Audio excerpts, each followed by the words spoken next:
Good morning. Welcome to worship with St. Augustine First UMC on this third Sunday in Advent. I'm your pastor, Pastor Tim Turner. Let's give God praise together. Oh, come, all ye faithful, joyful and triumphant. Oh, come ye, oh, come ye to Bethlehem. Come and behold him, born the King of angels. Oh, come, let us adore him. Oh, come, let us adore him. Oh, come, let us adore him, Christ the Lord. True God of true God, our light from light eternal, Lord, he shuns not the Virgin's womb. Son of the Father, begotten, not created. Oh, come, let us adore him. Oh, come, let us adore him. Oh, come, let us adore him, Christ the Lord. Sing, choirs of angels, sing in exaltation. Oh, sing, all ye citizens of heaven above. Glory to God, oh, glory in the highest. Oh, come, let us adore him. Oh, come, let us adore him. Oh, come, let us adore him, Christ the Lord. Oh, come, let us adore him. Oh, come, let us adore him. Oh, come, let us adore him, Christ the Lord. Let's pray together. Father, we are here to worship you. We are here to adore you. We are here to sing your praise. Father, come shape our hearts. Come give us hope. Come give us peace. Come give us joy. All these great gifts of the Christmas season. God, come anchor us in your faith. Especially on this third Sunday in Advent when we light that candle of faith. We put all of our trust in you. Father, Son, and Holy Spirit. Amen. Praise God from whom all blessings flow. Praise him, all creatures here below. Praise him above, ye heavenly host. Praise Father, Son, and Holy Ghost. Amen.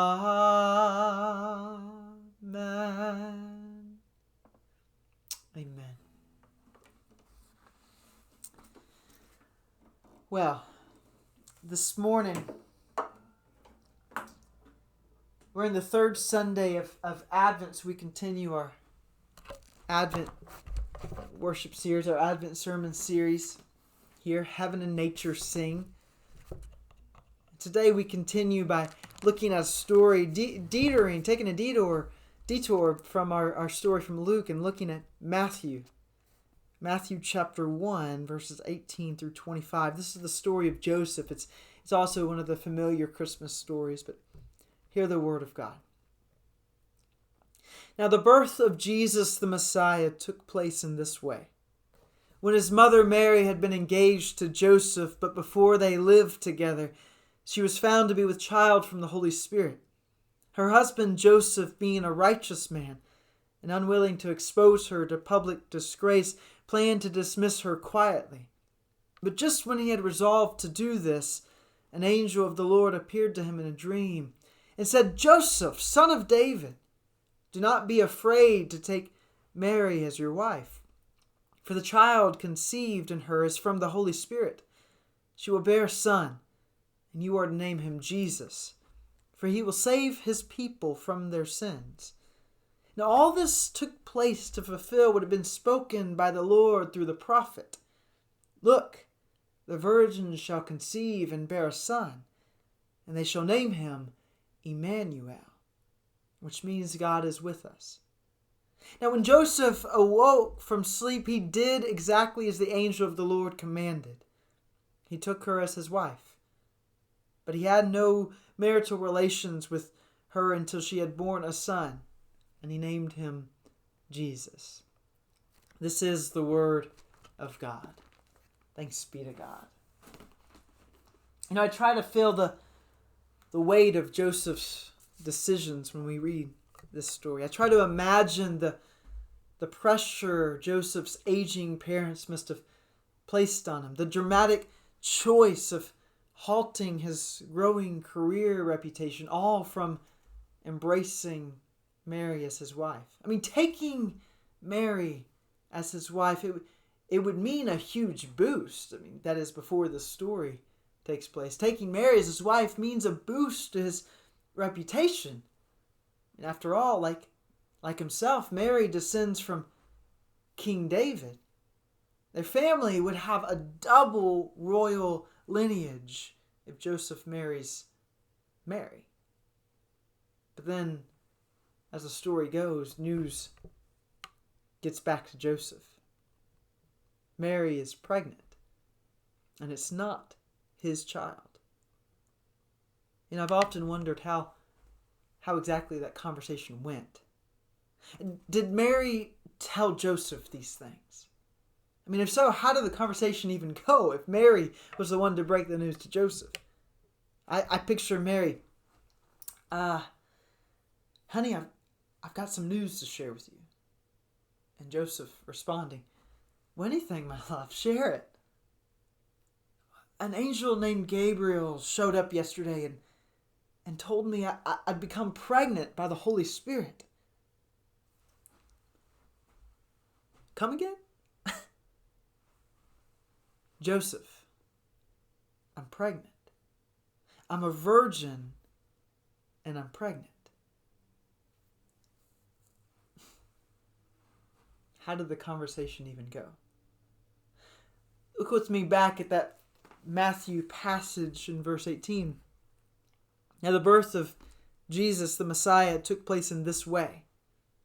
When his mother Mary had been engaged to Joseph, but before they lived together, she was found to be with child from the Holy Spirit. Her husband Joseph, being a righteous man and unwilling to expose her to public disgrace, planned to dismiss her quietly. The text says that the child came from the Holy Spirit. The text says that Joseph wasn't buying it. He planned to divorce Mary quietly. Instead of stoning her like the law said, he would skirt the law and divorce her. Matthew tries to paint Joseph in a positive light, but when push comes to shove, Joseph didn't believe Mary's grandiose tale. In fact, Mary gets far away from Joseph and her Nazareth family. She flees over 100 miles to Elizabeth's house and spends the entire first trimester out in Judah. Joseph didn't believe her. She had to get away. And from Joseph's point of view, how could he believe her? The story keeps going in verse 20. But just when he had resolved to do this, an angel of the Lord appeared to him in a dream and said, Joseph, son of David, do not be afraid to take Mary as your wife, for the child conceived in her is from the Holy Spirit. She will bear a son, and you are to name him Jesus, for he will save his people from their sins. In the dead of night, that's when this happens. In a dream that still leaves room for doubt. That's when the angel brings a word to Joseph. And if you caught it, the angel's word calls Joseph's bluff. Matthew tries in this gospel to paint Joseph in a positive light, but the angel knows Joseph's struggle that's beneath the surface. The angel says to Joseph, do not be afraid. Did you catch that? Do not be afraid to take Mary as your wife. Joseph planned on divorcing her quietly, an act that the gospel writer Matthew calls righteous mercy, an act that the angel calls fear. Do not be afraid to take Mary as your wife. It turns out Joseph's first response to the promise of God and Mary, it wasn't the righteous faith we often praise Joseph for. In fact, Joseph had fear before he ever had faith. And Matthew, the gospel writer, is painting that story beneath the story's surface. I like to picture that night for Joseph as a restless kind of night. In fact, I like to picture the next day for Joseph as one of those groggy, drawn-out days. One of those days where we can't stop thinking about the night before. The text doesn't say all this, of course, but I bet you Joseph woke up at 2 a.m. It's always when stories like this happen, isn't it? It's always in those early hours of the morning when dreams start to break open reality. God has this thing about stirring the soul in those early hours just before the morning star breaks the dead of night. I can picture Joseph fumbling for the flickering flame of a lamp there at that 2 a.m. hour. He probably wasn't all that literate. It wasn't like he was going to write it down, but I bet you he at least grabbed something to draw a picture of this angel scene before the dream completely faded from his memory. Or maybe it was one of those dreams that Joseph couldn't possibly shake. And that's how the grogginess of the next day looks, in my mind at least. I picture Joseph rising early in the morning on that next day and rushing to the temple. As soon as the rabbi and the scribe, as soon as they open the gate, Joseph is there waiting. This is how I picture his day after the angel encounter. I see him desperately asking the scribe, is there any prophecy about God living among us? You got to hear Joseph's desperation as he was trying to sift out Mary's story and the angel's word. Is there any prophecy, he asked the scribe, about God being among us? Anything about the Messiah being born with us? I see the scribe scratching his head a bit. And he goes back and he calls the rabbi. And Joseph asks the question once more. Do any prophecies speak of a virgin giving birth to God with us? In my mind, I see the rabbi giving Joseph one of those shocked, one of those confused kind of looks. And then he slowly replies, just yesterday, I read this strange line from the Isaiah scroll. I didn't think anything of it at first. The phrase had never caught my mind until just yesterday. But Now here you are asking me this strange question. And the rabbi gives Joseph one of those signs that he'll soon return. He says, hang on. And he turns back around, he grabs the scroll, brings it out. It's the Isaiah scroll, and he reads this to Joseph. Look, the virgin shall conceive and bear a son, and they shall name him Emmanuel. As soon as the rabbi reads the Hebrew word Emmanuel, I see Joseph whispering in shock to himself, God with us, virgin giving birth to God with us. From fear to searching doubt, from searching doubt to faith. That's what I see Joseph traveling through. Of course, the text doesn't say all that stuff about the rabbi. It's just in my mind's eye. But don't we know that faith often comes after a long journey? Don't we know that Joseph surely wrestled with faith to get there? I mean, sure, faith can hit us like a ton of bricks. I've been there too. The lion's share of our lived experience, it tells me that we often have to wrestle through a dark night before we ever come away with confident faith. Dear friends, Joseph was afraid before he ever had faith. That wrestling is in Joseph too. He had to confront the fear that was keeping him back from the peace of God's promise. Even Joseph. And he had to choose faith, especially after waking up from that dark night with the mysterious word from the angel. Faith from a word given through a dream is what he had to choose. Faith from a promise that doubt could have easily stole. And that should honestly amaze us about the Christmas story. Honestly. Joseph didn't have a way to DNA test Jesus and Mary. Joseph couldn't trace out Mary's story and get definite answers. All Joseph had to go by was a dream in the dead of night. All he had was a word that was given to him in the moment of fear. And he still chooses faith. The Hebrew writer in Hebrews chapter 11 verse 1 later defines faith in this way. I find it very relevant to this morning. He says, now faith is the assurance of things hoped for. The assurance of things hoped for. The conviction of things not seen. Now, I don't know about you, but in my experience, conviction of things I can't see, feel, and verify, and assurance of ideas I've only ever hoped after. This kind of faith that doesn't just fall from the sky. Joseph certainly had to have faith to keep going with Mary for things he couldn't see, things he couldn't verify, things he only hoped were true. You see, with faith, there's always a risk.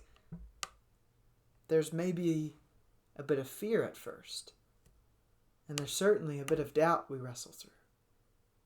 But every single time I've stepped out in faith, every single time I've trusted that God would catch me, every single time I've given God's promise a chance, every single time my feet have found a firm foundation in God.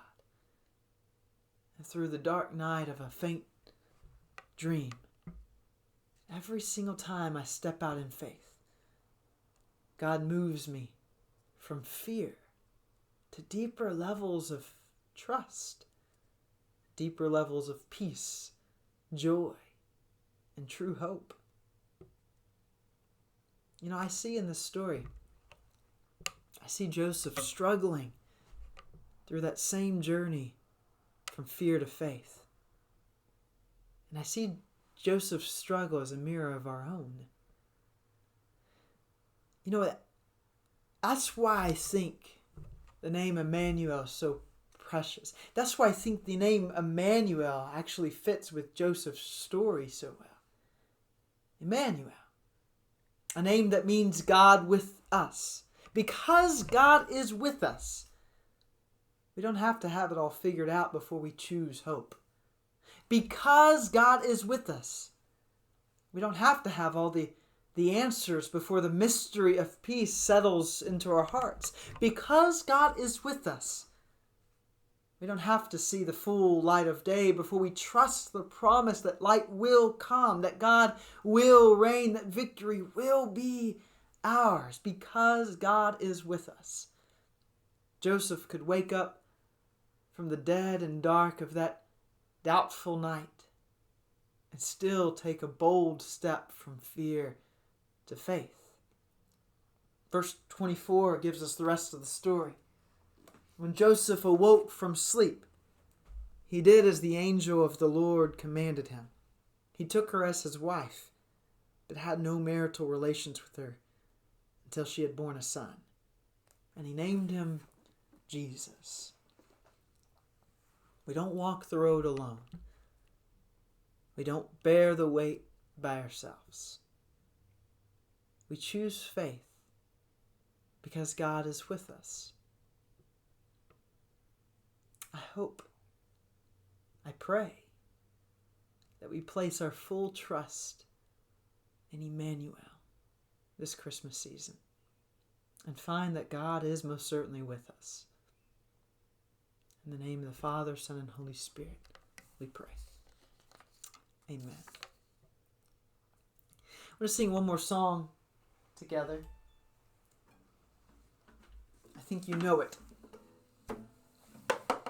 It's Emmanuel, Emmanuel.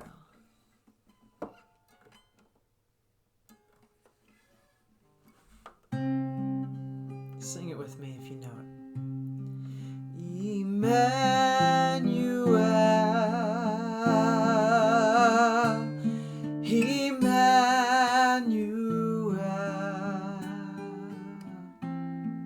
his name is called Emmanuel. God with us, revealed in us, his name is called Emmanuel. Emmanuel,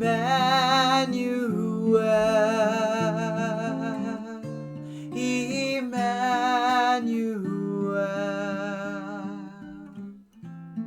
his name is called Emmanuel. God with us, revealed in us, his name is called Emmanuel.